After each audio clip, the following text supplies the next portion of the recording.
LETIO FIETOKONI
Io ko ni ai tala mo e ngongo.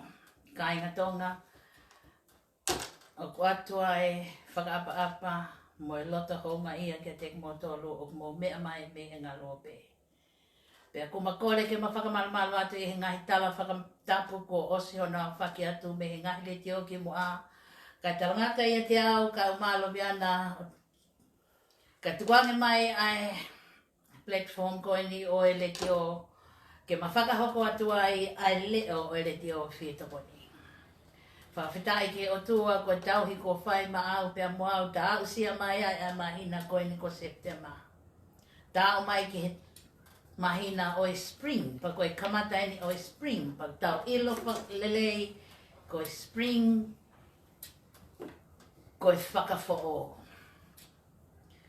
E alo ai ngahi lau motua, ka tupu hake ai ngahi lau fo'o, pia ko whakaamua ngepe e pehepe e tamoui.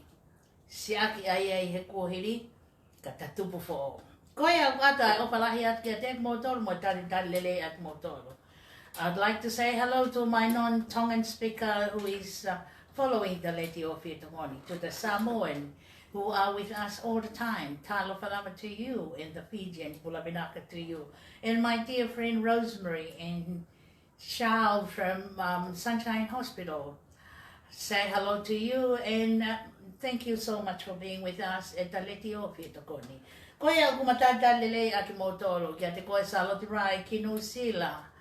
Pea mohopu ki nephew koni ko Johnny Boy. Tonga hua tawari i malo mo ai kau mai mo ke maua. Riku tau ki uwea.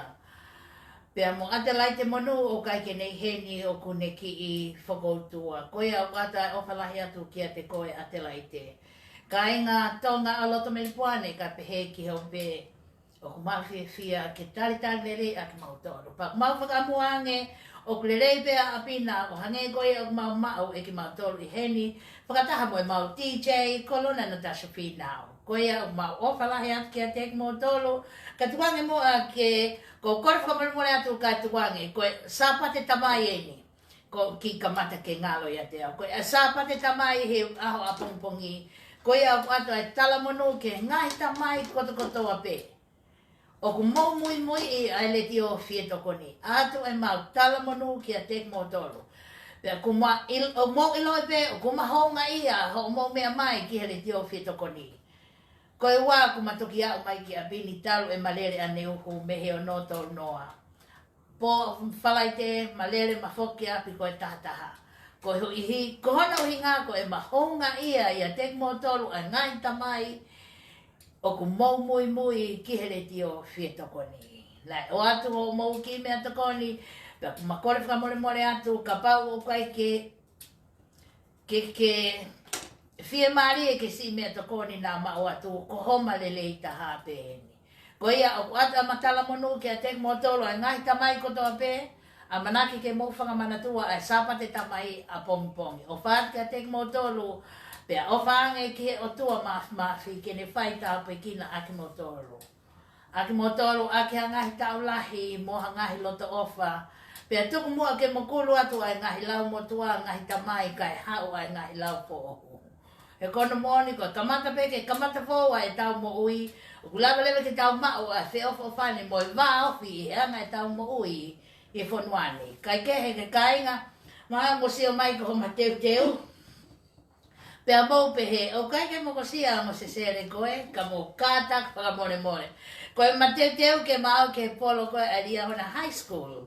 O ku hoko anau tau ni manoa o e kalasi o e taha iwa fitu taha. He ahoni bana e amanaki ke na o atu ki tonga o celebrate ka ko hiko COVID taha iwa. Pea ku celebrate pe a Amerika. O kai ke uire ki Australia ni ka kumawhia kau ngā kau pia mo eria hauna high school e celebrate koia e nā 50th birthday today. Kalasi o tahiwa fitu taha. Aia nai kau ai ki whini motua kua ni he tohi loi ko he ako. Koia, kono hinga e maki i fōmolo kua ni ko ai ke mao ke he polo koe ai aria hauna high school ka kwhai Amerika kai osiri ka te matok folau. Koia o kata o whalahi at ka te motol so na tāne pohiwa ko whaampe ko ke a o mai. Ko whonu e taki i katoho no whehe pinati. Ko ia kai ngatonga he kai ke uto e whakaloloa kai tuku mua ke tā I mai alia hona high school ke whakanowhanowha ki ho tau mātanga.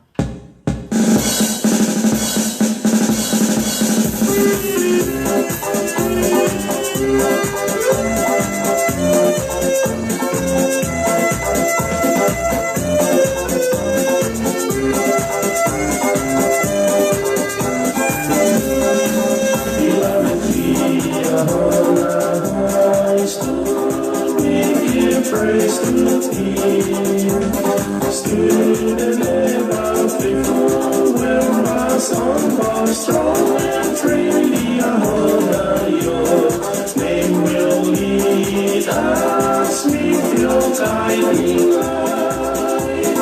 Holding my love, your color, we'll stay loyal to the green and white.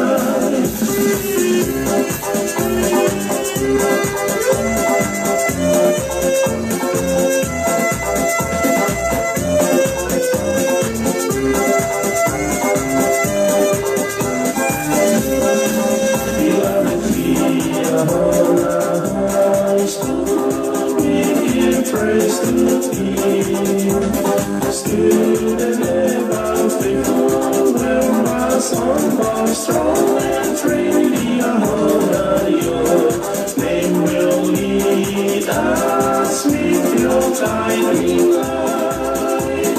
Holding my love, your color, we'll stay loyal to the green and white.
Fatomia, Ia Kamala,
mai ka kimoa ke o ato e ngai birthdays o ku ata e talamonu ke li haona kotoa pe I kalasi o e fitutaha. Thank you. Fitutaha. Yes. Ofa pe na ngolele ato a hiwa ma moutolo pe a ofa na mo maoha aho celebration fia i aho koe ni. Tumo tatalele ki moutolo ko mo iloto ni ate lai te monu li kutau ki uwea Lilian Cook a ke satoki ma alofa sesio mai ke tu anuku koe ni.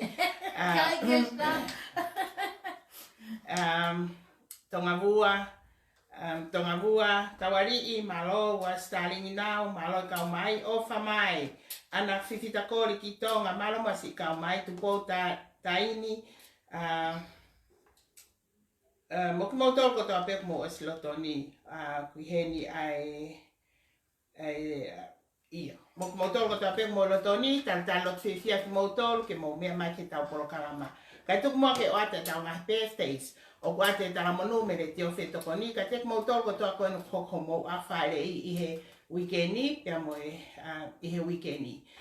Ki a te koe Materita Morgan, Peter Young, ka Tony Afe Fihaki ki Amerika, Seriano Jr. ki Kenpela, Helen Marie Muller, pia pehefo ki a Selai, Fareotere, Valencia. O ku at foki pa mo e popo at taramonu hen ki a te koe, to ia takautai, special dedication ki pangai motu wawao. Koko sia o tau hiwa ono, i aho ni. Whatawange to o mai he o tua, hanga hi tau lahi mahau ki ho mo ui. O ata e ofa mo i popo ata monu ko ia me te mautol, LETIO FIETOKONI, te amoau foki. Pehe foki ho o whamo puna o ku taka i wahanoa.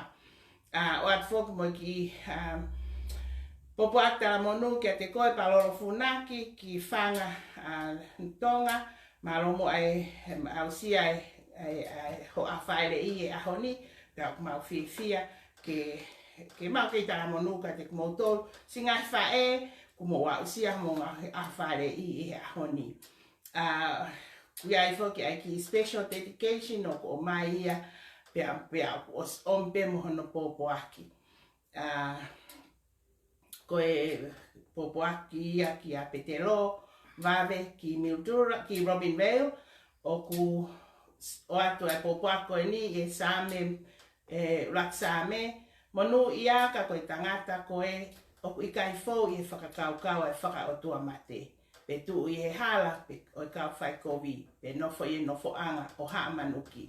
Ka koe lao, a sihova, a ene manako, io i he lao, o ona o kune whakalau loto aho pea mo e po.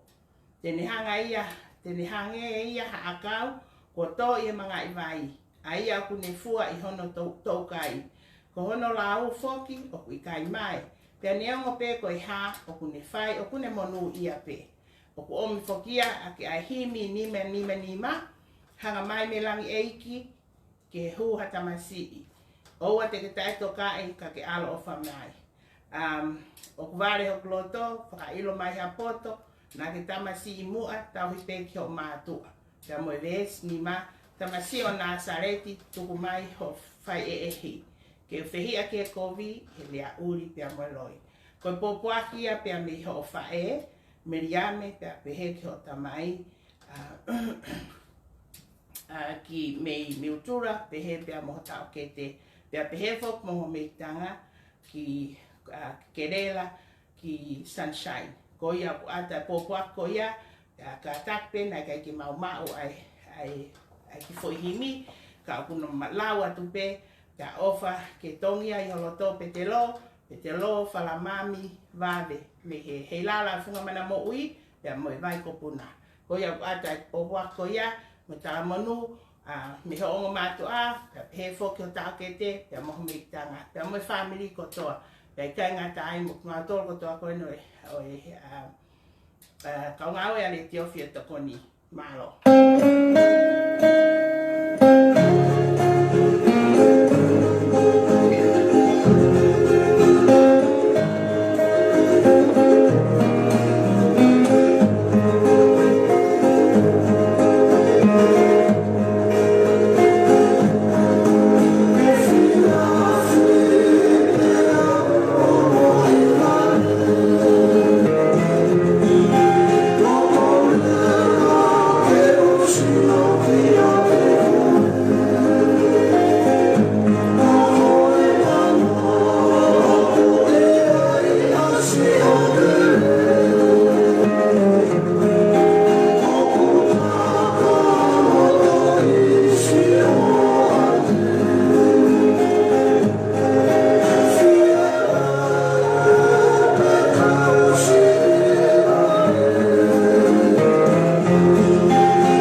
le wheturi. Me lai a whoka malo mua e ka mai mo LETIO FIETOKONI. O ata o whalahi atu te motolu. Mohono tari le re atu motolu. I he wike koni ko si a whalai te. Na marere atu mo maki whei mea kai ke awe ki he ngahi tamai o kuna unofo koe popo i a LETIO FIETOKONI. Na maaru na mato foki atu ko tahataha to e au ki ane uhu na mato e a pehe o no tolu noa. Ke kamata ke ko e ma whakaua o atu. A e ma ofa e ma honga ia ki he ngahi tamai ko toa pe. O kuna mui i a LETIO FIETOKONI. Mo nau tokoni i he ngahi whakaamu mo e ngahi whakaamu bibiri o kuma whai ko hiko ki ngā ue o kuma mui i tonga.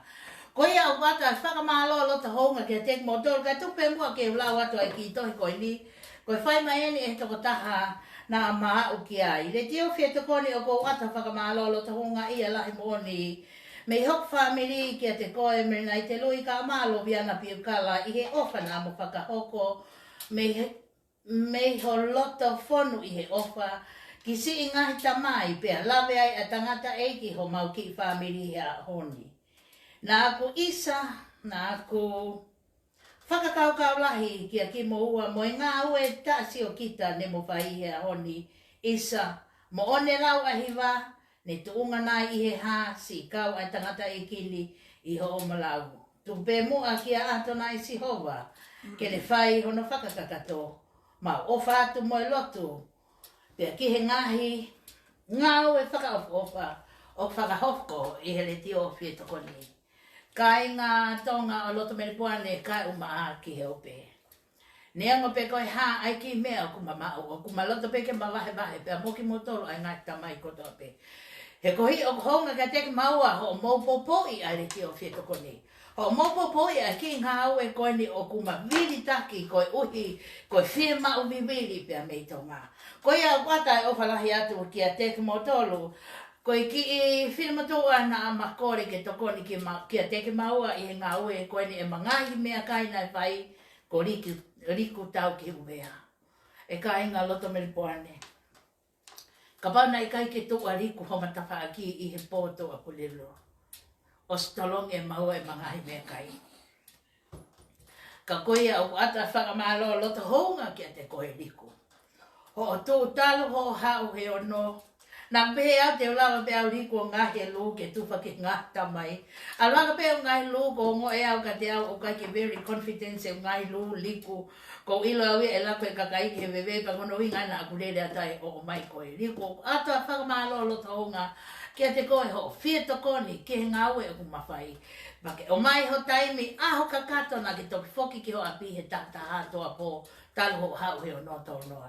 Tuk me mua ke ata ki fohiwa koe ni. Koe fohiwa koe ni, koe fofo anga o wa mapa. Pere hake MV Princess. Pe aku tāta fohiwa koe ni ma au riku. Pa ko whakawange pe o ki kai ke ho koe ni kua langa i manatu. He na e more to ko ua riku i he alu koe ni ai whalau koe ni ai asika. Ko ia ka inga tonga, ko ngahi mo uia ni nai more hei hasika, pe hange koe lau o kai kua whakalanga manatu, ka koe atu pe ki tau whakakaukau ki ngahi mea nai hoko. Ko ia o whatka te koe riku, malo e ofa mo tokoni. O whatka te koe lawinia le meki, malo mua si tohi whakaufofa ko mai.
whakalea mai.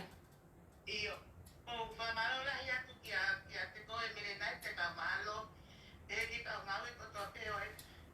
Te teo FIETOKONI, e o me ki panga mari e koe mo o, e u whakalea atua e ki i pupuaki. Whamalo la ia kia te koe e, e a whakamalo na te pai, kanga i tau whanonga maman ko e pau peke tau FIETOKONI ake. E malo e mauhiwa mawhana. Ko ke omi, maako. Paatma ki pupuaki ki tua maane. Ko ono hingo ako si one ako siri tau ki ubea. Ko sia ono tau ono noa i ane afi. E ako whakawhetari peke e ki si one ako siri. Ko maurea pea pea moi whanau, moi whanini.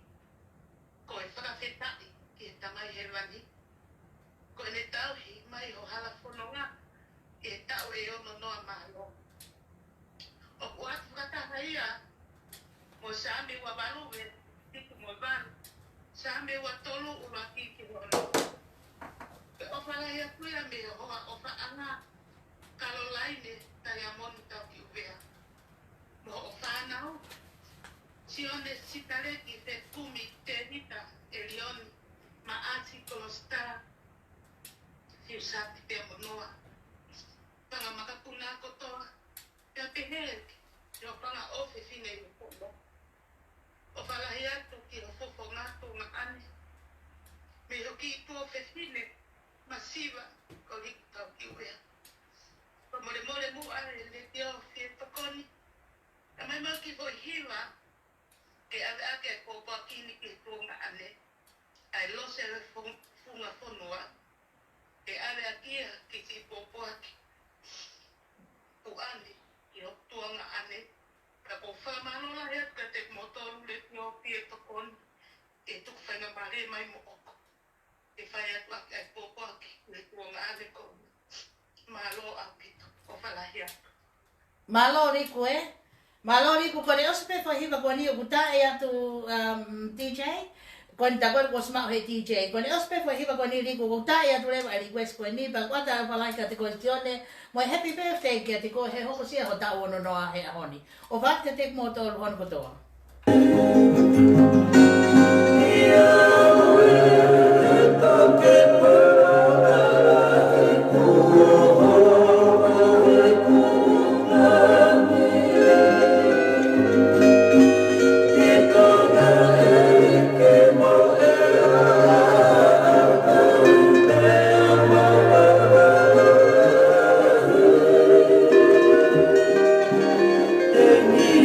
Assim, não me for formar,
Tōkuma ke ata popaki ko ni ki he tau ni manoa koe e kalasi o tahiwa fitu taha. Ata popaki tala manu ki a tek motolu mo katoanga koe au ko whai Amerikana. Palani ke whai hao ki tonga i he tau ni manoa e kalasi tahiwa fitu taha. O ata ai o palahi atu ka tek motolu paula whaoa, paurine whaoa, Virinoku, mele tūfui maake, ke tek motolu, Fina winu, liu mahe, pia puku motolu kotoa koe Australia, o ki kai ke pokau i ngai celebration koe ni koe uhi koe tau lockdown ni. O wat ka tek motolu, pe hange koe lau, e kai ke ngalo aria hona high school. O wat ka tek motolu. E whauhi e tau aki tangata, o ka hoko le maata I mi wha, lea lea si I whalu pera, o anu o lea te kata, kai ngopua pe ai whakapupula. Kalu patalanu hine hina si e ku opa,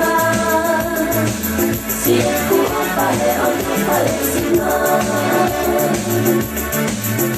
Oka ui le wahaka I ngā aua, o api seni pera muana. Oka popo uri ana tula, Mato ke ua whikia alusa, Kai whakanonga ene toko mua, Na e ngali he ko ene mea mua, Koe ngata e si e kowiki, No pasi I tonga eiki, Mea a koe ewa maulahi, Melelei si I oku haapai. Lalo mata lalo hine hina si e ku opa, si e ku opa he o tupa le sima. O ka ui lewa hoko hino ana, ko api seni pera muana. Eu whakatapu atu, I e aluhi o hau, Kai atane pua, ke Vai si ate kakau, kala asi o kumafu, Toi toi he manatu, ia hana ne whatu, Kia pā angangalu, se o whakatapuri, Ia ahi o hau, Vai si ate kakau, kala asi o kumafu, Toi toi I love you before my Whangavua, malolele. Koa wen? Saipe?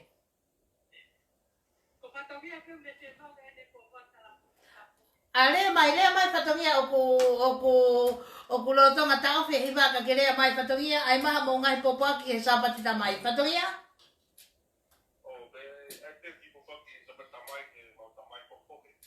Malo. Lea le lahi mai ngia pe hoko lea he koi utari atu POLOKALAMA ka te koe iu a on air ngia.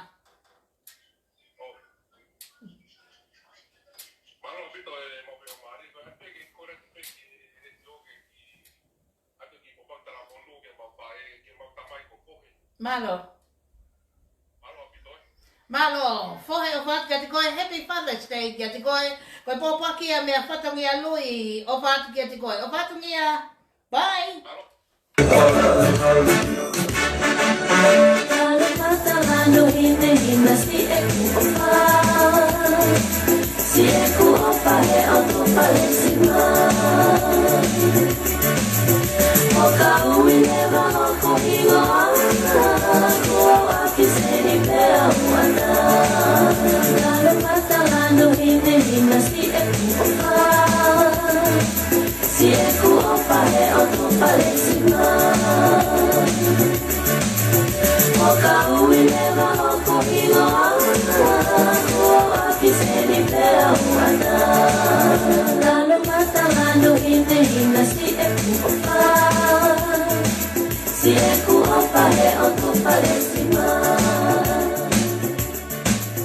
Oka uileva oko higo ana.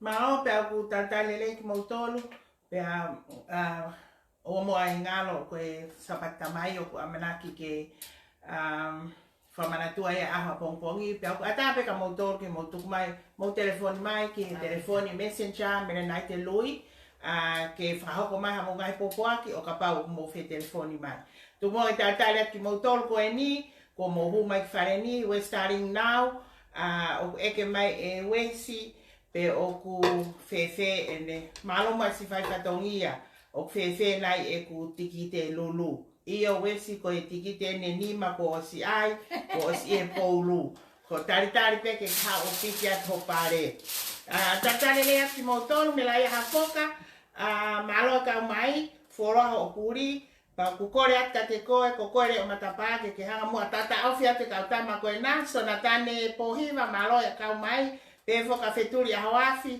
ana fifita kori malo mo popo ka mo si ka mai ki he tau ka wa ka LETIO FIETOKONI he FAFINE Johnny Sosaya Lampeti malo ka mai pa mo motor setaita hakawa malo mo si ka mai na fa fetutaki anias ka ke ta total rai amuyang si mata te rilo safi malo o fa pena o lele ya ta popo ka petelo tok whakahokat ke ni whae, fispuna maka malo mo ka mai, o whapena ya lele ya to ai ki whamuna ane uhu.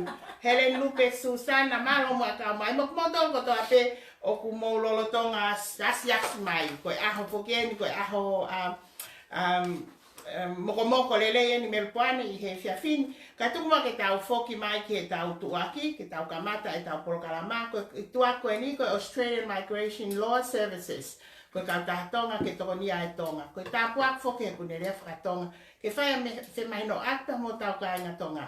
E o kia tape o si whi ma tokoni, e whahinga ta whaaki pe whela re mo ngai palpare ma whaka immigration I AOSITELELIA, me e visa whatai mi ke visa ngawe, apply visa no fofonua, permanent resident visa. Pe koe apply si sen, pe koe ataha pe o klorotonga nofta whakalao I fonuani. Kataki, oua te ke rifia, pe te ke manawahe, na hoko ai time whainga tāgoena in pandemic, ke ne whakawa he matapaki a te koe. Whetu tak mai ke kautahan, te nau tātar whia koe pe amotokoni I koe. O ki kai ke ngata ai ka malawa foke to ni a ko he ka ta ko ni fila ve mo fa ta wa. Tene lava ke ni te ho ngahi pepa document ki ha fa ta wa ma ho deposit ya ya ongo income e wa e family. Pa ke loto to a ke fa ta ha ki pare ma ho family. E lava le ka ta han ke na to ni ko. Ko ia ko fika telefoni ko mobile phone no a fa wa taha. Ua whahiva walu taha noa. Noa whaua taha, ua whahiva walu taha noa. Pe koe ofisi noa tolu, walu no tolu noa ua, walu fitu ono. Ko ki mou tolu ko ia. O kia whok maloia e taha o peisia i sene. Ko e toko ni aku ia ka inga tonga o palaparema hanau ngahi api. Pe nau palaparema e nau mortgage. O mai no whoki a te au, ko futai whainga taa eni. Lahi a whakataputapu, pe tapun mangahi ngawe anga. Pe ui sia lewa ho ngahi tatongi api, pe ko ngahi whaingata ho no me he, te whaingata, tō whaingata lewa ho no me he panke. Te ulawa ki toko ni i koe, ka pau te ke au ki hafoi hala whanonga koe ni. Ko e kukore pe, ko e paloparema pe, pe whetu tak mai lewa. O mai moha taim lahi ke o whaihanga aue ki ai, ka ulawa ai ngā aue ko ia. O kulahi whoke ngahi matapā, ke lawa hawhi ai ho api, ka ke whainga ke whetu taki mai kei taimi. I kai ngā tai, ka pau nā whakatau mea rere, nā whakatau mea rere. Pea palo pare maho mea rere. Pea whoki at ke kāti la o kui whakaikai, pe whawhihi. Koe me whatau anga ka i o whetu taki mai he lava whai e whainga ki ke toa ni ho palo pare ma. Ka ngā tonga, koe ngoloi a tonga eni, o kuna hiki o nani wā ke nā toko ni ki tau toro. Ki mou toro. Ko mea peo kore atu, ke tau whimano aki, ai condition of omhe o loya ko ini. Ko loya ia ko ini o peisene, ai ko ne fika telefoni ko noa fata taha hiva valuono valu. Noa fata taha hiva valuono valu. Ko ia miraia taraka sonatane po hiva o kai ke kau e fuhu ia he tokoni he o loya ko ini.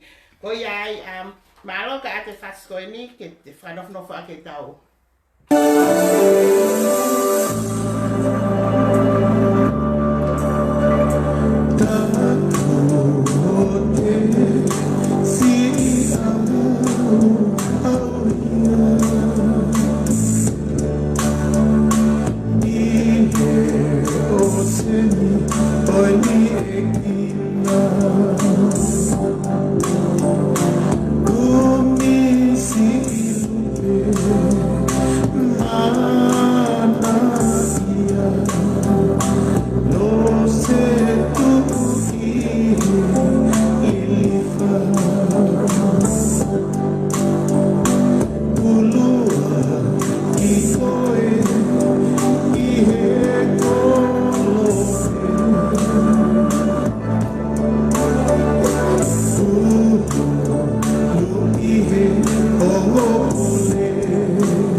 e pas ko ni pai oh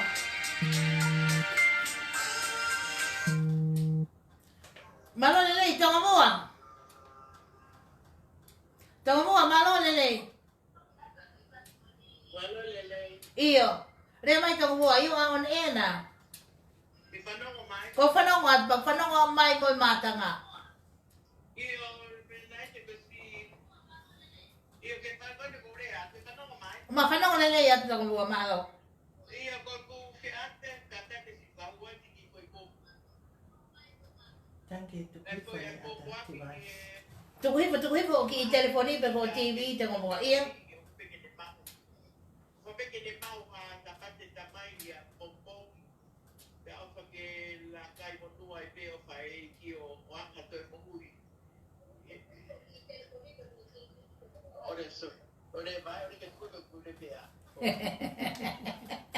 malo sorry it's okay ko ki ate po pa ko ya pe po da wali ya pompom sa parte da mai iya que ofa que de pau a sa parte da mai onu ia pompom da apa kita pakai iki kita tu pau ha sapat da mai ki ka hao malo apa pe o fala ki ai pe o pe ki pau ha sapat da mai te pe fo ki kia tanga da la kepa wa ke ko kwa ki da mundu ki sa da mai tanga da la kepa kwa ta o fala ki te ko pe ko pe ki pau ha sapat si mo mundu ya pom ko wa te lo fala tu fo fonga ko ya kata MELENAITE tu ati faham ni ko ba ya mak itu an ko ka mak ka doang maka kuat tu ko ko ko ka apa ke pa ba sapat si mo mo ya pom ko ke ati adire ya wan ma motor ko ofa pe kuatu ya la pe ta por la pe ta bibi pe ta ko pe ofa pe ya ku mama ke te diri wala ke kai ma we fa wa ta apa ke apa ngata mai ta pa to pe to la ngatu ane Amerika iya sila to ngape tu boto we ofa we mo pa to pe apa ngata mai pe ki Australia mo mama ka to malo kita tu na wa to ko ngape o ni na pa ta pa ti pe mo ya po ko ina pe malo lo ko MELENAITE malo go to iya iya o go to pe fanong lele ma penta wari i maka katoa nga ka ma tanga tau la kepa so natane mga tamai ko to ape mo fanong mai o ata tala manu ato ko ke tek mo to lu kai nga koya mo tama i he messenger LETIO FIETOKONI pe hange ko lau ko tau tikite lulu weni ko yo futa hine o na me mai pa pe ata pe ma tanga ke fa tau mai ha tikite lulu to ai wanoa ko ni osko ya e lulu ya ku puanga ko ni pare e ua ko pe te ma wa pare ko ni sapa te tamai ya ke te ko e fatongia nga tau mai ha puaka nga pua ha o tikite na wa be ma ko ya happy Father's Day to you all o pat ke tek motor Dasa? Kau siapa ya? Oh, kau payah ibayola, kau betul macam saya payah ibayola. Obat ketik motolo, payah ibayola. Apa maulin si ki sene, bagai atu ya talamonu mo popo ke amenta ka marisa kia te koe. O ke mau hasapa te tamai, kata te fito ke tahine kon huk tafang to matau. O pune atu ai o malahi atu kia te koe pe hange ko lau koe. O ko payah no fai sene, hiki mai ke melpoane he hange ko lau, ko fai to pe ia o talata, ko hiki mai ke ofi ke o faanga. O vatu, happy Father's Day to you all.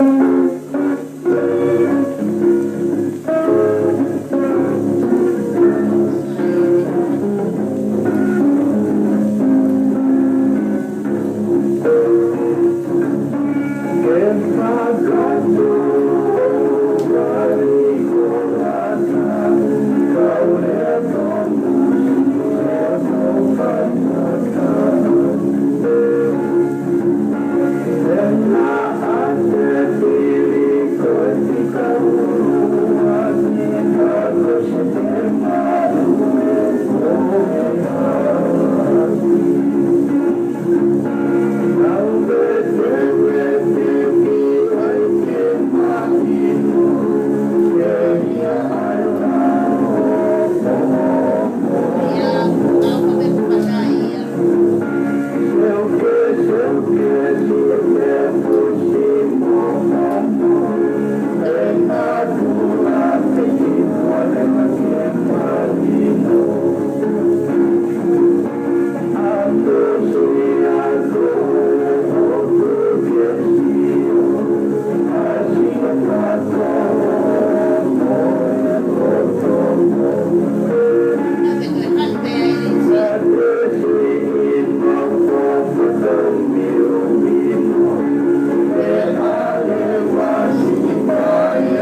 Ko ki hiwe fokere to ko alin si mo tunga ane oku paia I vai ola. Pe hange ko lau hei kai ki to whakamatala ia te au na whawhai kai fuongo mamai ke a lovi. Pe hoko ia ko ane rere ana ki sene.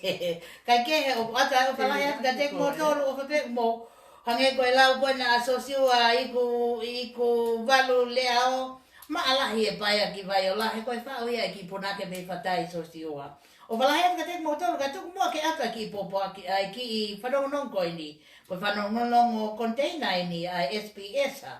Tala mai he SPS a o mau awe ki tonga a ngahi whainga taim peo ke whihawa awe ha auta ki tonga o mai ia ke SPS a. Te unau awe a katola koe ngahi talamo rita e wangeau ke wangeau wanoa.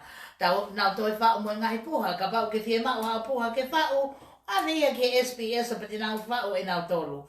Puha balfa, puha fa, puha ono fa. Pahinga sais pe e puha te nau fa e ki nau tolu ki ho fie mau. Ka inga tonga, ka pao ko mo fie nau to ale nau waka ki tonga. O tu owa he mahina pa. To ia e nau waka o hau me tonga ko waka moa o tu owa he tau. Ai ko waka waka o si ko ni lo tonga o taimi ko ni e ha ia I o ka topa. Ko ia ka inga tonga ka ko ha mo o me tonga ko finga ke o mai he waka moa ko ni. O ngai koe ko ngai ki e tonga, koe ngahi tavala, koe hapeha ngahi mea, ngahi ngā ue whakamea a kau FAFINE I wharehanga I tonga, mo o mai ia ki he waka koe ni a container e SPS a. Koe ia au atua e tuako ni me a Liliani kai o ma a Barbara, pe hange koe lau whetutake mai ki LETIO FIETOKONI, ka pau o kokone ko whikume whika Barbara pe ma Liliani. Mo alhake ki Facebook a SPS, koe soit phenomenon shipping limited, koe e koa lovi. O Taipei ke mo mawai a ai tuaki ko ni ai SPS a mo ka ta pe ko mole te mafenga pe te katikati atu ngai tuaki ko ku lahi ngai tuaki lahi mo ngai popaki o sa pati tamai pe tu taki ali ni ka uma lo sale ne papra i ha mea e ave ki tonga o van ka tek motolo pa tu ke ata fo hi ba ke tek motolo ko toa o fano mai me ngalope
Fehui a MELENAITE keli o tu feleni te tahi ne ko tui mala.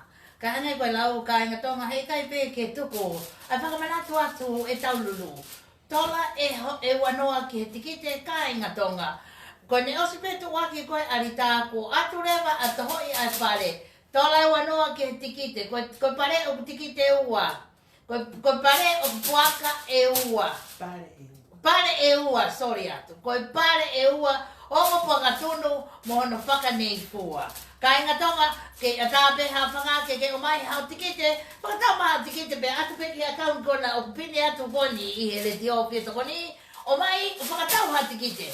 Lama lele ai pe ho sapate tamai a pompongi I kai ke tohela ia koe whi mea kai. Ka tuku ke atua simulata, atu maa fisipuna, mo ki motoru kutoa pe o mea mai mehe matanga. Sona tane, atua simulata, whanonga mai ki ai, whituri, Ana kori, pia moki motoru me LTTI Radio Menu sila o vato.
na ke kore mai ke o pala ya ke te koe. Happy birthday again. Happy birthday to you. Happy 60th birthday. Te amo Caroline, te amo au, te amo Lindsay. Me no grupo, toki polo, o patai.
Lovi mo MELENAITE, kata whakahoko ati ki pōpua ki sāpati tamai ki te koe malamala he poto. Ari whereti ki maka, si whakuila pia mo sale si tanginoa. O whake mo mau ha sāpati rei, whono ia keres ia, moi monu ia whoki e tamai. Hono ikai iea, ho anga whakaofo, kilu ai ngutu o purea, he tala o poto. Koe maula tupe ia, moe ofalahi kia teki mautolu, me I whanau moe whanga mo puna. O whātu koe pōpaki sāpate tamai ia, me AOSITELELIA kia te koe malamala sāresi, kai uma ai ngahi tamai ko tau pe o LETIO FIETOKONI, o whātu ko teki mautolu, se no sona tāne whituri, Happy Father's Day to you all, teni whalui.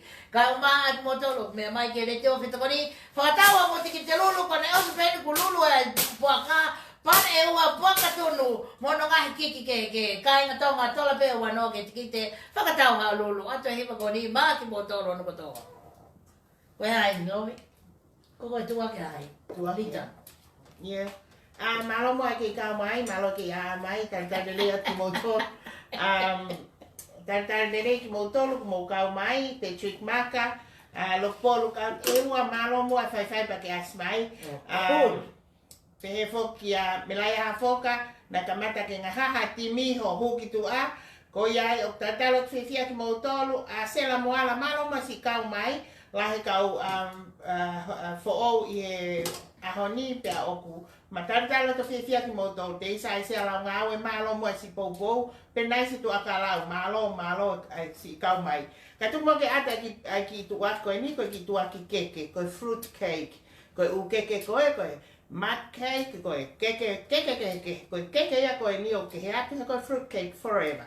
Koe business ia ai tonga ke toko ni ai tonga. Koe fruit cake ki hao whahinga katoanga pe. Hao katoanga maari, whai aho, whai whiwhia o halawa mea pe ko hao I puti pe moho whamiri pe moho maheni. Ia koe fruit cake forever ia mo ene tau kei tuo toro whoke a maupare uruaki e ngai whiauhi I miripuane whaiwhatongia ka ngahi mari ma katoa ngā ho e ki pei kai ngā tai ko ngahi ngā whaka charity ki tokonia o e masiva mo fi mauiwiri whakakaunga tā maki ai kau taha koe ni. Ko ia koe mau tau kei te mau rawa ke o atu ki hau whia mau. Te mau rawa ki whawholau atu ia i hatu unga wawe pau pe mwharaanga whoki. Ko ia me he ope o kuke whia mau ke lawe i helelei taha i fo taha mo e laulo taha o fruit cake ko fruit cake forever honotari. Ko whina telefoni mo whitu tak mai ki ai ko noa whawalu o ua nima fitu. Te ko tes Facebook a ko ia Amaterita Morgan.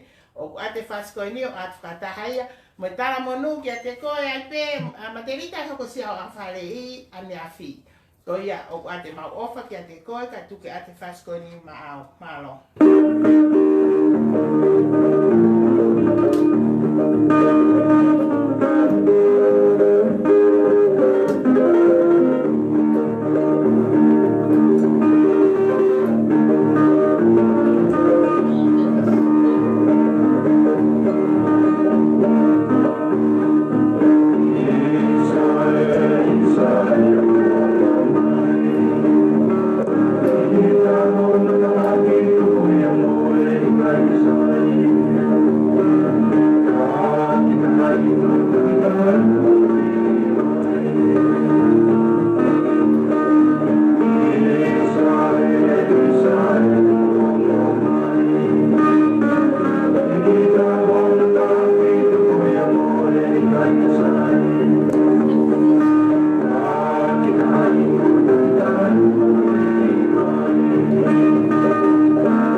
Tamai nori ni aya tau ki tiki te ua, koi a tohi atu ki tiki te ua lorini, pa mai ki tiki ta nori ni ori ke paulu ko hike kau he toho, koi a.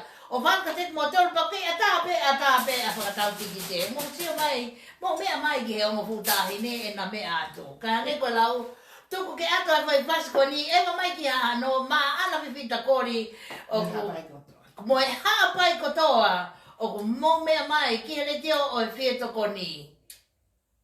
Koi a dasha. Hapai kotoa ha ano. Whepeha poto I hapai o mo iai. Atu e ni maki motoru. Ono kotoa. O walahi atu ka teki motoru. Pea mo ngahi tamai kotoa pe mei ha ano. Happy Father's Day. Kia teki motoru. Pea o hatu ke tamai ai ki DJ koni o ku tā DJ. Lona na tasa whinau. Whirimone whinau pe whea wheitu o ke sio no atu ai. O wato o whiwhineka te koe, ewa mai ki hano. Ewa mai ki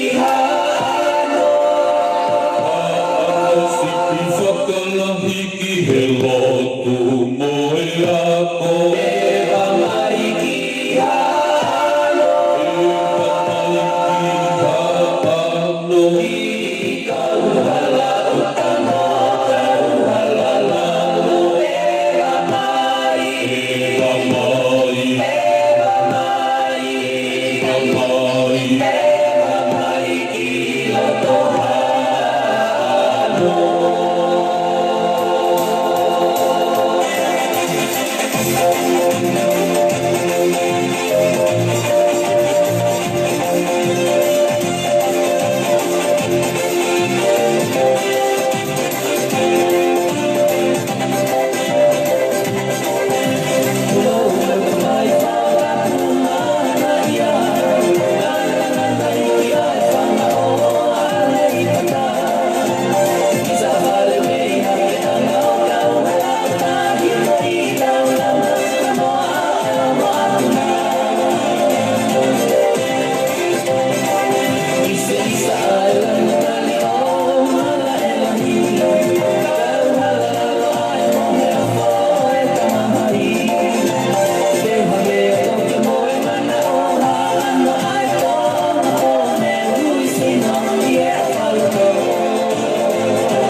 ngā hāpai ko toa pē.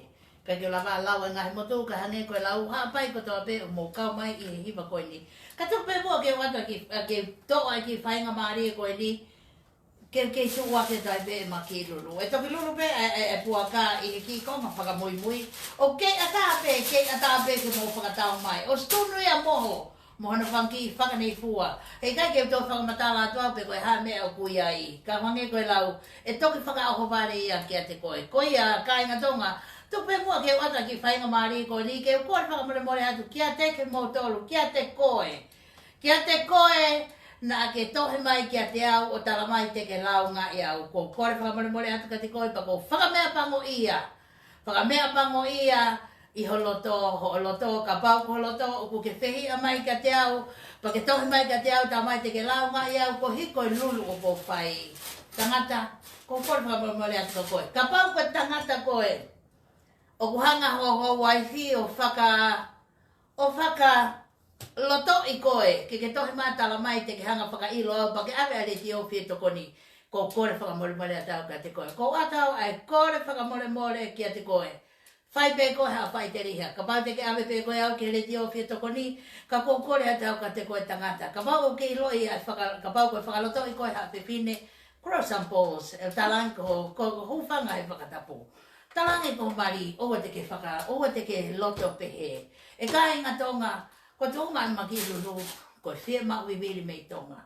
Pa te ma whenga, whaahinga whonga, te ma maua I haki se niti. Koe hae mea te malava mau. Fuaki tai to tonga mai ka te maua, malulu ia. Toi fuaki pe ka te maua, matunu ia. O ku matotongi hono tunu. Iai moi whanga ki kehe. Ka hangai koe lau, ko koe koe na ke tohi mai ka te au, te ke hanga lau ngā i au. Ko kutua sila koe whika ua tata noa, Big Street I St. Albans. Mea mai pe ko kia te au, ke ta tapopo tala noa. Pa ko manatu au ke toku fuhu koe ki FAFINE nu sila. Ki reka tā wau koe me nu sila. Ko hoku tua sila ena, ko hoku matapā, o kuawa, ko kau ngā api, o ko tarakana tolu, ke whakaasi mai pia whai tāi, e taimi koe te ke mea mai ai, ko au ia ko ware a fuhu. Hau pe koe ke tatala noa, ospe koe apa ke mea koe. Ko koe, ka pau rewa koe, ko FAFINE koe, o ku ke loto pehe ko, kore whakamore atu ka te koe. Ka pau ko whai koe to unga koe whehia mai ka te au. Oua mua te ke loto pehe. O kai ke hinga e ta woke te loto. Koe fu taimi e ni o he whakapo ou. Tuatu a ngahi lau po motu a. Ka ke huri hake koe mo ki fui huri po ou. Maa mo hawa. Hau ko whakatau ha tikite. Ko hoto la he kai ke o mai a whahoku kato. Kai awe ia ke tonga ke whia mau viviri. Pakapau rewa ko whehia mai ke toko taha koe ni hoku nima toko mata o. Pehea mai pe koe ki ai ke mo pōpō tala noa. Kai te hoka. Os koe ia, salo mai tau palpare maa a tau tolu. Koe ia ka inga tonga ko whakamea pango ia, ka ko o hake pe he ko hi, ka pau rewa ko hi, o ko ai pe ke maa ki haa whanga. O kai ko ai en maa ako. Ko whia maa wibiri koe mei tonga. Ko no hinga e ku tuku atu ai lulu. Koe ia ko kore aka mo tolu, tuku mua ngai loto pe he. Ko taimi ene o e whakafo ou. Whakafo ou e ta mo ui. Lapu ki tua ngahi urunganga koe ni. Ka tau hake moa hulu fo ou. Ofa ki he whia mao viviri. Pe hange koe lau toki hanga e ki o tāpaki a ki koe. A ngahi tapu aki kotoa o e mo ui. O whakat ka tek mo tolu. Ko kore whakamere moe ka tek mo tolu. Whakatau ha mo tiki te lulu. Tola pe e wanoa. Ko ia kainga tonga. E toku toha pe ale tau lulu. Ka rewa ko osmahe o mo whakatau. Whakatau ha mo tiki te. Ofa atu kia tek mo tolu. Pea kore whakamere ka tek mo tolu. Ko foi ponia. Tau rere pe tau tole sapati tamai. Ka ku mo tolu koe lau pi ai ha mo popoa ke sapati tamai. Hau ki mo tolu. Ko ngahi tua ki ko tau au tau tole ke pāpahia. I he ngahi tua ki. Ko ia o kata e ofa koe ni ka tek mo tolu. O whatu ka te koe tui fua. Malo mua e mau mai si pai a ki vai o la. E koe hange koe launa mauta e mautole hiva. Ai hiva kehe I he wike ko si. Ko ia, kai atu ai tuwaki koe ni, e lovi koe hai tuwaki koe ni, kalea mei. Kalea mei, o kuna utawa e nao tola ngai keke, tao e ngai pai. Pa una custom e ke ai ngā whangaki keke ko toa pe pie mau. Hange koe lau, whainga mea peo ke fie mau. Ngoe ko I teni, koe hapeha ki mea te ke fie mau e koe o nau. Lamalele ke nau tau te nau customer I ki ho fie mau. Koe ka inga tonga, mo ota mai ke he kalea me o nau ngahi ai pai. Whainga pai peo ki fie mau, ota mai ki ai teni ngahi pe ia e ia. Tene toi teni watu ke te koe pa tene watu ai ki I tatongi maa ke te koe kapau tene teri watu. Koe ka inga tonga, teo ki hoka no pe, ko hika tau hoka tau tolu ki tau POLOKALAMA. O wātka te mo tolu DJ o ko ke meia, tai mai e koe hipa koe ni... Koe hawa koe hiwa DJ? E ki aki, e aki ko toone. O wātka te mo tolu, toa e aho ko panilolo, o whanako mai, ala o tala tu, teisa tai loa, Laminia le meki, sustina tua mo e loa, paurine kava palu, mori vivili Johnson, whakatau mai hao tiki te lulu mo, whalau mo tuita, whakatau maa mo toa mo tiki te lulu. Malo me laia, malo mo patoa meri puane, malo meri am tawariki, o whaka te mo tolu, atua hiwa koe ni, maa ki mo tolu hono kotoa.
patoki hanga mga tracer mo ngahi moa, patoki pay mai later on. Hange ko kay lawa mo doa. Whakatau koe ka toki hau ko o pay later on. Koe a, tuk me mua kau ki whakaawa te off koe ke te koe loko po,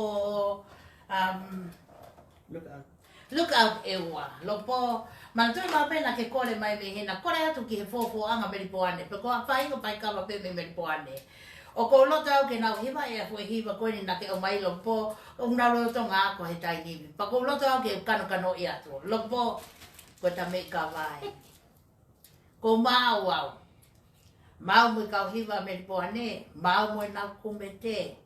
Ko toi meni ke o se lockdown ka tau Zoom ki tau tolu ki ai loko po. Tau a mai koe me ino sila. No whan ki mau tolu mai kau fofo a ngā whaiha tau whai kawa. Moi palpa. Pe hange koe lau toki whakahaha mai ai o poe reo. Ke nake pehe mai.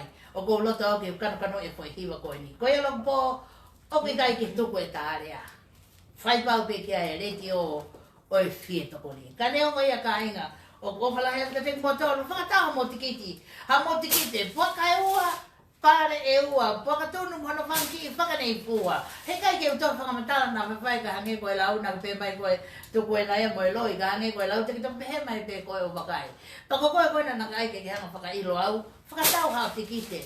Pakapau te ke whakailo koe au, pau toke alo pe au, heu me ai me pirisone, koe haa hana aonga o si o anga pehegi whine motu a, o heu mai pe pirisone. Ka hange koe lau, ko loa ho fia, ko loa pe maa holo to. Ka hange koe lau, he kai ke tuku ai, e ko firma viviri ai tu waki e po ka tu o ba ko te motoro kai ho kwa te tu kilo malo tau mai tantari at ki motor ya mai tata te fito ka te ko e Barbara final hokle malo e lava mai ki he karake ko te nifa ko te kite o fulu wow la venia le meki ko te kite ua kasa ko ofa mai ko tiki te ua. Ko ia ke ai e nau ngoa ke la piloto. Pea tau toki toka mo ke ai e tasa ka bahai. Ko ia oku kaunga tama ke kaunga we he fiafi. Pea ko he la ia mo e o fine matu a whakameiri. Ka he kai ke tuko he wakaka whai haka kau. Ko i tua koe no kuta hoki ai ko tua ki kaloni tempare ko kaloni a Felipe Simonetti ko ia e whafonga ki Henry Reeves ko kaloni foko ni o si i kai sola ki a taha ia i he whonoani ka pono ke hepe ko toko taha ko ia o kune whai ai tuaki ko ia ko kaloni ko ni o kai ngata pehe kaloni whatangata kaloni whafifini ma foki ai mo ngahi te lango o ku ikai ke ngata ai o kai mga lotion o i he pes Facebook ko ia a Felipe Simonetti te mo ma me ai whakaikiki ka mo mea katoa pe me na wa special katoa ke na whakatau i tai ko toa ko kai ke ngata ai ka o ku iai fok mga siweri o ku ni whakatau nga siweri ko ia laulotaha nga siweri ngahi hau ngahi vesa ngahi helutuu ngahi mea kotoa pe i he whikau aku me siweri o ku maa mo ia iai ko ia o ku alohake pe ke pe si Facebook a koe a Felipe Simonetti te ke maa mea i anga kaas ke ko ia siweri te whaere maha o tā me iai i kai ngata ai koe ki i tuake ni ai taha koe ki tuake i tu kahoa o ku mahino pe foki o tau lockdown pau kai ke lau ngahi a katoanga ka koe o atu pe ngahi tuaki o tuku pe ke parking te ho mo whakau kau koe tai peo kua vai ke kamata ngahi katoanga pe au mo ilo pe toko taha ke mo otaki ai ko toko taha foko ni o kune ngahi kahoa klas ke o kune ngahi kahoa mi matala kau mo ni i kai ngatai ka kune ngahi kahoa mi ngahi matala kau ngahi ripine ngahi mea ko ia siaina ka kune ngahi ia ea ko ia o laulo taha ngahi o kai ko mea ia siaina ko ia o tamai ke tō taha koe ni ko tempare final ko pe Facebook a ki ai i kai ngatai o kune lau foko ngahi mo keke isi te o kune ngahi i ngahi flavor pe lanu pe ko hate ngahi lahi pe te ke firma o talewa ke tō taha koe ni i kai ke ngata pe ai ka kune te tau foko mo ngahi pani mo ngahi pai pai whaina o ku lava le rei pe he tō taha koe ni ko ia o ku tō atu ngahi taleniti ko tau whiangangai mo ia tau firma o ke mo ilo ka parewang mo firma no whakaikiki ko pe Facebook a ko ia tempare finau I ka inga tai ka kune ma foki ma ni lava foko ngā te unga tau olunga. I kalas ke pe. Ko ia mo ota hakerewa ke ongo pesi ko ia, te mpare finau, pehe kia Filipe Simonetti, pe ko fika telefoni no a fa fitu ta fa ni ma fa hiva, e ma wa kia no fraiki kotoa. Ko ia a te hiva ko ini, pe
te tau sū mai. Ko ia atu e kano ai noa te maa Barbara mo hange koe laulo po tau whanau pene ngā iwa pakawa pa oa na ke irifia. Koe area ia ko pau. Ta tari pe tau ke taim koe hawa ia lockdown ka whai ka wātua maripuane ia mo nau hiwa atu e fo hiwa koe na naki kore i mai. Kano ai noa te.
Mo whakatau i e matiki te, o kai peke, ko pehe ko mau inga tāpe ia.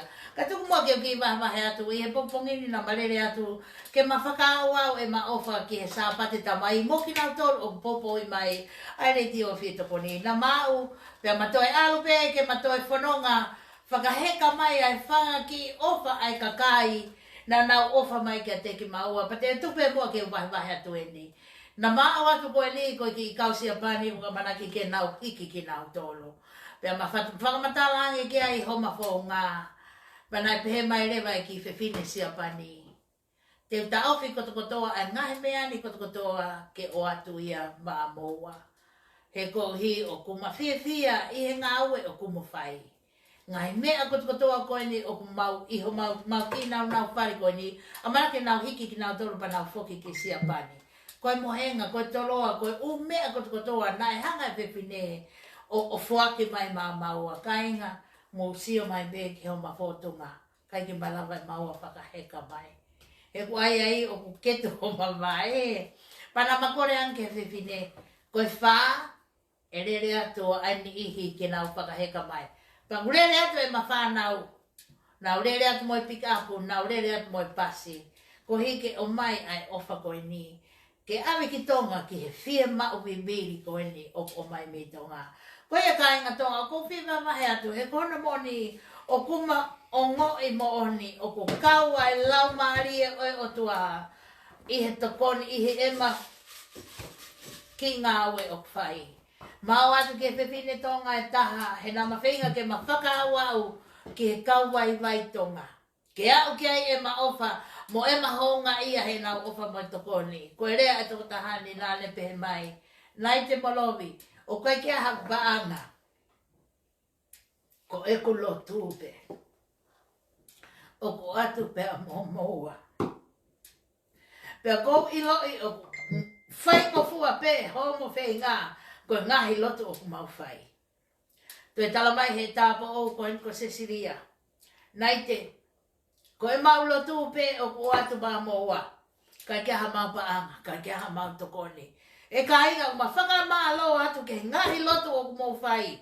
He kohono mo ni o kange koe lau koe a wholwhola o ku maa maa e makawinga ko mou kau mai. Koe au aftu ai whaka maa lo mai loto honga ia kia teki mo toru. Ka pate tau tata whaspeki tau toru i sao pate tau mai pa tau osi, pea tau lere ai. Ka tuku ke atu e whasko ni maa au lopo, koe haka koe hiwa tasha. Wisa neu lere mei toke lau, teu ai pek he tau whai kawalo po, ako hiwa ke mau, ne wisa neu lele mei toke lau. O vat ka tek mo tolo, ngahi tamai kotoa pe, Happy Father's Day to you all.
Hei, asila moala, ko MELENAITE ko loviana PIUKALA.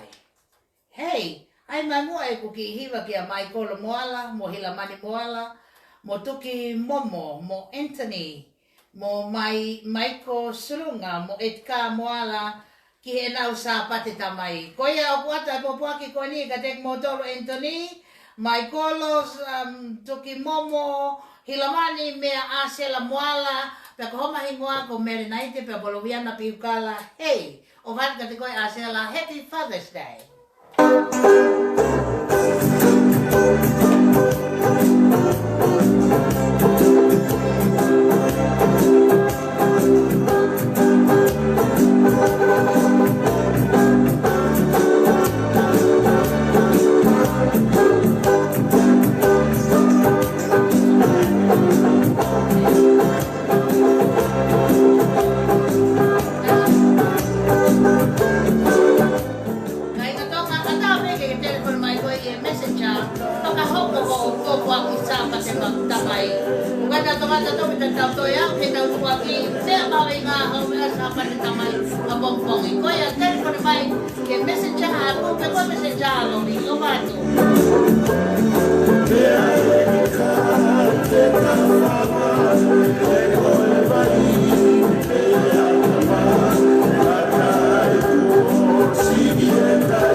Yes.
Lovely shipping, import and export. Koe kauta ko koe asione la belua, pa koe kauta fa family ni una peskin autolu me he fika tolu Renard Drive in Melton West.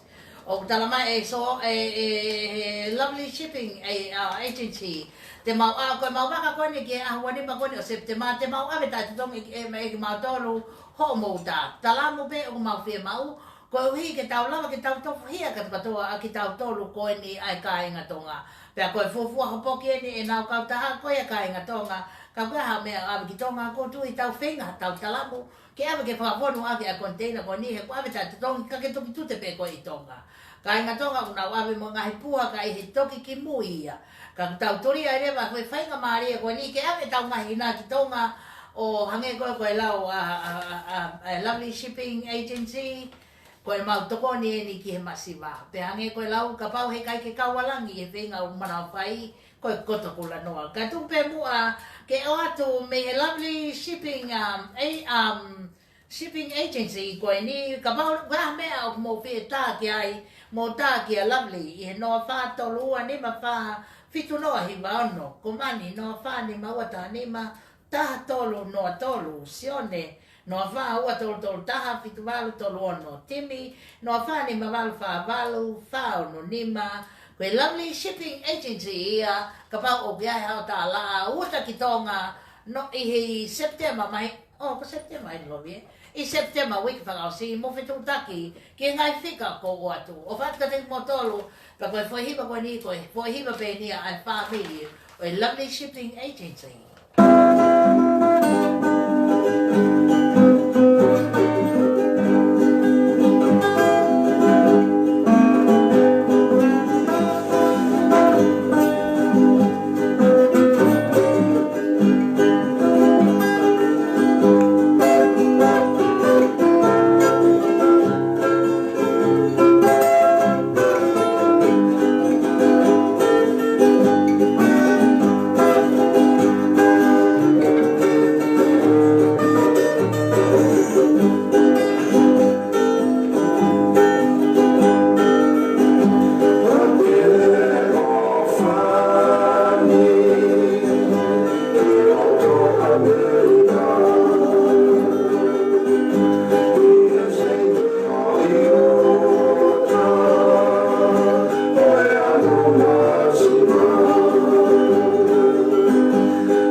ai ki popoa ke koe ni ko popoa ke ko mai ma nolini mala fonua. Tai mai mua haki foi fasi o fea wini me sopo tau pa. He koia o bia ia loto mo whakakaukau i te waki o sapati tamai. Koia i he toki osia e norini e tai ata foi fasi koe ni pe oska apa e toki kumi he DJ e foi fasi me fea wini o sopo tau pa ke atu maau. Kai ke ka inga loto e ka inga loto. E ka inga tonga o loto me puane pe a moenga lope. Ko ki fefine foko ni i he uma whakatangi na whai ki mua i he mafufu kamata e makinga we na makore ai ki wa papa. Taimi na uta atu ai ke toko tahani tamai lovi taka no rini na ite na taka no rini. Tamai no rini mahu inga i papa. Osko atu e talatu ka lovi tamai lovi ka te au nai te toi kore atu ke tola fiha i papa. Na umate au hoku maa. Ko pe atu lovi ko maa tamai lovi ka te au ta kore. No rini. Na kuhau kapa hokula e kau kore atu. Panake ilo i pe koe e guri atu e kumahu inga. Pa ihe momeni te ho whakamatala mai. Ai ngāu e hohoa moho poha o puna whai. Na aku tuku au e tawha ki alohi ka ko ofa tuau ka te koe. Pa koe ilo no rini ka pau na aku te ilo i ko hoku whamiri ho mari. Hei kai pe tuku e ku kore atu ke tō maa mai papa. Kai kehe. Na ko atu au ki fui tō mamafa koe na ke ai. Kai kehe ka inga tonga. Koe wahe e ku whai. Mo whanau mai ki he ka inga nau ofa mo takoni. Ki he fia mau viviri pia mei tonga. Whake mai pe ia. Hau maa. Koe hae ho toi loto. Tonga. Kainga loto me poane. Mo ofa mai. Ka waha mea kuke lava. Lai kapa. Foi taila. Foi fao. Ha mala. Koe ha ho mea mau. Li mai ke LETIO FIETOKONI. Ke ame ki tonga. Ke lava e whakaamu. Moi whakaamu ai. LETIO FIETOKONI. Moi fia mau viviri mei tonga. Kai tuku mua ke ata whai fasko ni. Ko tin ken MEI leni. Atu ya maau ai kau. Nā tā kotoa pe. Pea ate o kōwhalahi atu ka te koe soa ne maka. O kai ke usio ko hingoau ki atu mai he aoni. Kana ke kau ko he tangata whietana ke lau mai ke te au i he LETIO FIETOKONI. Koe hau mo pehea i. Koe hau pehea i soane. Koe tau ngā we he mama ko ni o koe hala mo tonu. O koe he tonu no ka kou kore whakamormore atu ka te koe. O whalahi atu au ki te koe. Nā whakaamua na ka mai hotoa silahe a honi kau lele atu au atu hao. Hao ki i fui kumala ki ho sā pati tamai. Ka neo mai e soane maka. O whalahe atu ka te koe.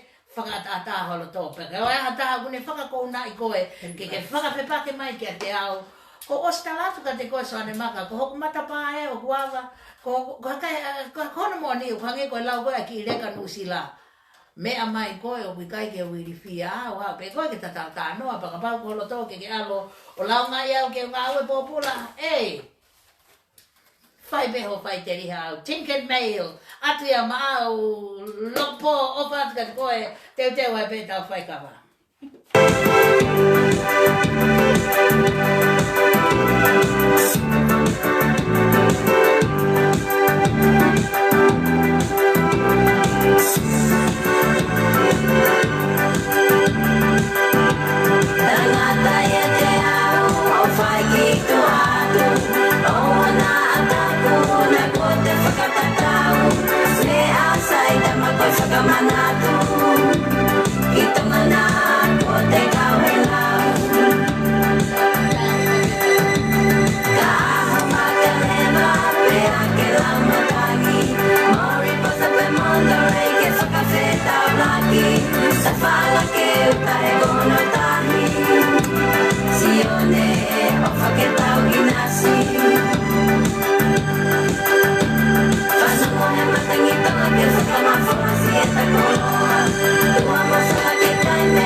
Reverend Asperi Tariauri, Reverend Tuongo Fangaake, Reverend Nuku Piukala, Reverend Williami Sikalo, Piamo Williami Tintare Piukala, Sosaya Mau Piukala, Paula Piveni, Alani Piukala.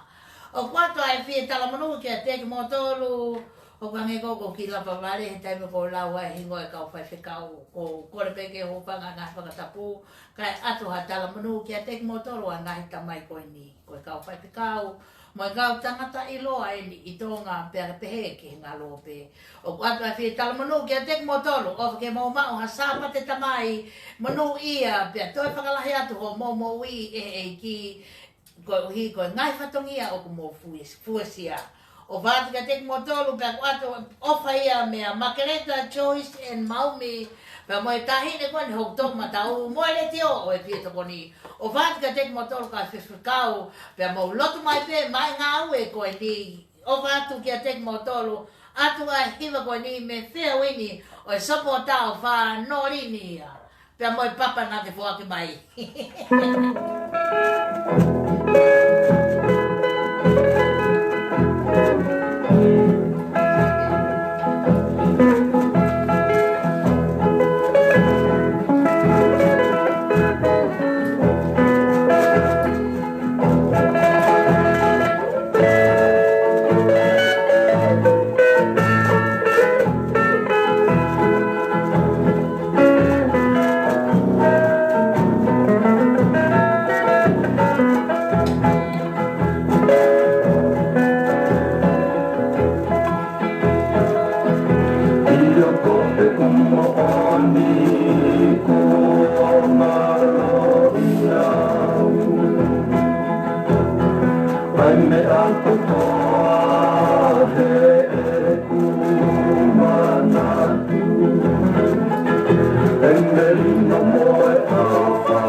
Emmerino moe papa, papa mole mo.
Kainga, tawa main ke pakai kue kuku eta POLOKALAMA. Tau toho e lulu, kafupua kain. Pakai ata pe ke pata mai ko hati ki ko tan ko to kito wai. Lakla ko ki fika ki he, pako ne osia. Pako hangai ko lau. Ko o pala hiat ka tek motolu. Ko kamu pe ko ki motolu ko to na pakatau tikite. De mo wini ai ko pare o kuape. Pako ne ba pe ko ni kung tua sila na kung sila wato, ikaw tata no a big street say no be. Pamukoy ko na ulo tulay kaya ko tayo memay. Takay ko lang pag pangahuwa be pagkakata kakokoban kung family ko tayo be muna asmay LETIO FIETOKONI. Pagod pagkaapuya, mo hoko may kiloto pa po ya ki LETIO ko ni. Kaway ha kakay kiheke na bubo ka mo no motor ito bato ito may biya. O bat ka ngay tamay ko tayo be. Good luck yang ay tikit ko to pena pagkatao may kadaya to may Pasko ni.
Sahene afakarata Iwe fola uniki pala eiki Wesi uweli pasifiki Ilo mai lue mai Ete mai ko uonga Ilo mai lue mai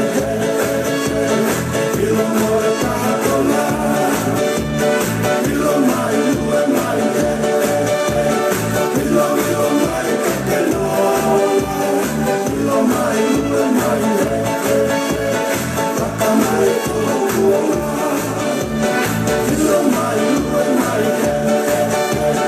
Ete mai ko uonga Ilo mai lue mai Ilo more kahakona Ilo mai lue mai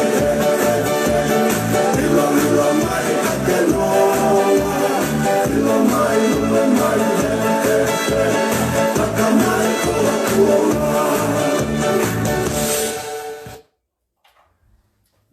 Taua o lewa ke taimi ko whakaamu ki ai. Ko ia kāna tonga mo sea mai pe ki ai. Maa pe tau lulu. Ko ngai tiki te ko slako toa ki loto. Ka tukuan kaloveani ko PIUKALA ke te toko e tau tiki te.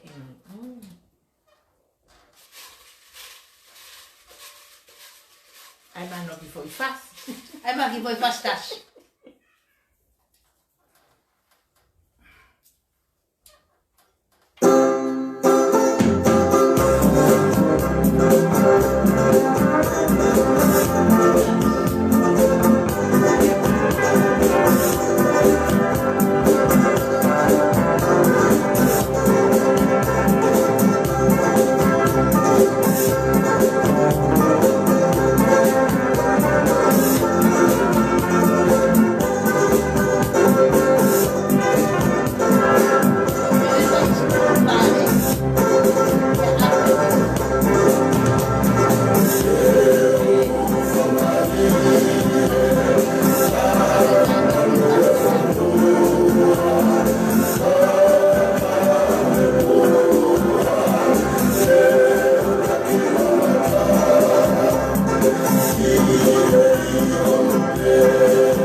Pe hange koe lau, toko lahe kau whakatau tikite, ka koe toko ua pete na mau. Koe pare ula ki, o ku atu ia maau, ofa mai. Ofa mai, ko koe ke mau e pare ula ki, pa ke mea mai ki he tua sila, Unit Fikaua /110 Big Street i St. Albans, o piki apu ho pare. Koe ia, o whakat koe, o papeu ke wharonga mai he tai mimi. Ka tuku ke toi tae maha foi pasi, ka toi toho i atu ai whikaua o pare.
Loki, MEI,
Malo kai nga koe tau pare wai.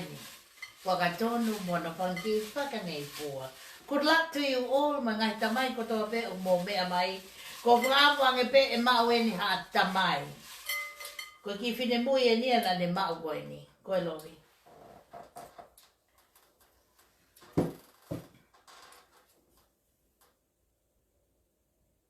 Kari. Kari tui ono. Happy Father's Day to you. Ka pau ku ke whanonga mai kari tui ono. Mea mai. Koe ni uku ke mau koe a pare wā. Koe e ka inga tonga. Ka inga loto meri puane mo ki mo toro ko toa pe o mo mea mai mehe o pe. Po ki mo toro ko toa pe na kau mai he lulu. O ku ata whakamalo loto honga ia ki a tek mo toro. O mo fia kau mai he ki lulu koe ni. Pe hange koe lau ko koe whakamale mole atu. Na ngari pepeka e kore a ki a tek mo toro. Ka koe hange koe lau. O ko vahe vahe atu pe ke tau vahe vahe. Ka pau ko hame ei o ku ke hange koe lau o ku ke tāla ki ai. Ko hange koe lau. Ko au ia no molo pe mo i. Teke ita mai pe koe ka te au te ofa tu pe au ka te koe. So ane maka ko ofa tau ka te koe he ko ilho ngai tohi tohi mai. O hange ko ki whakapipaki mai ki lulu koe le ofa i. Kai kehe. So ane maka nau kumi au koe he ahoni ke watu hau ki mei pulu.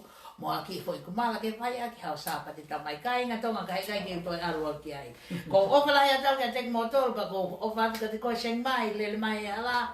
O atu ho ki kari tui ono. O whalahi atu ka te koe, mai whakatau te ki te koe ni.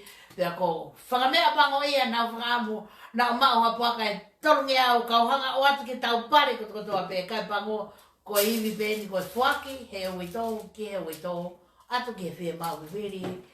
Ko ia kai ngā tonga. O whaka tek mo tōlu, ka tuku mua ke tau aru ke tau pats koe ni. Mahalo DJ, mahalo mua tari ai ngahi.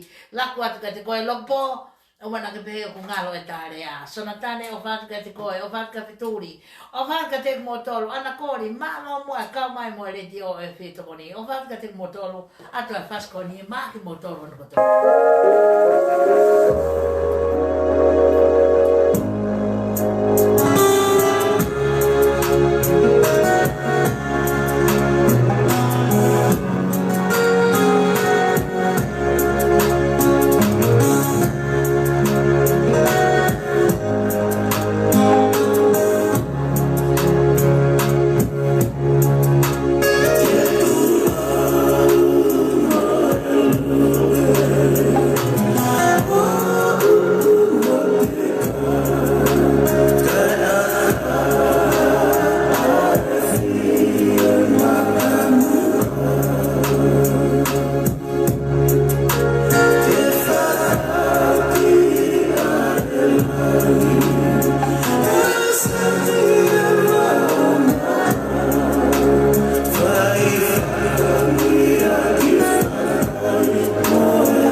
mohe ni ki a te motor ko ta pe ko ke a mai o ku ya lo to honga ia ku ta hawen ki para osi ta polokalama pe a ki mo ke fra osi ta polokalama maloto ke o atu mo ai ki popo aki ta monu ka te motor ko ta pe ngai ta mai o ku mo mui e ki LETIO FIETOKONI pe he fo ke te motor mo ngahi hoa mo moi i LETIO ko ia FIETOKONI mo langa ngā aue o ku whai.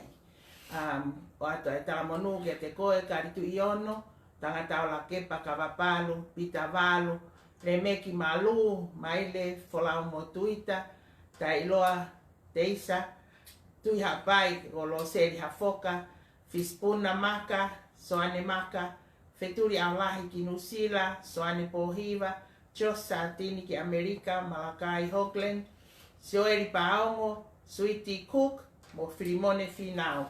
Ato ai whaka pobuata monu ka te motor, o whake mo maua sapat tamai, whonu keresi ia, pia whonu i he ene ofa, pia ke mo te mua ngai aho pehe i ka hau, pia mo ngai sapat tamai ke lahianga. Oku o ato ai ta monu ko ia me te matol ka ta pe ka ma we ko nei LETIO FIETOKONI mo tu ma fin ma tu a fai fa to ia LETIO FIETOKONI oku fia foki ke mau faka malo ia kai ke mau ke lava ke mau ai fa mau ai fia ku ma pe oku kai ke ale a fe unga ke fai aka fa malo ia ngai fa tangi ko ma fai me wiki ko to ape ko ia ko langa ngā ue o whai. Pe a whamaremore ala, o kai ke tuku halelei, ko e lelei koto a pe ko mama, ko ia pe o whai a ngā ue o whai. Pe a ko langa ngā ue ko no whai, o ua mo te mo tāla, a pe a ua tāla whiri, o kai ke maloto ke ma oha ke ki o runga he tainimi, o maloto ke whai mo ngā ue ke mahino o kutu ha ngā ue, ka matoku lea.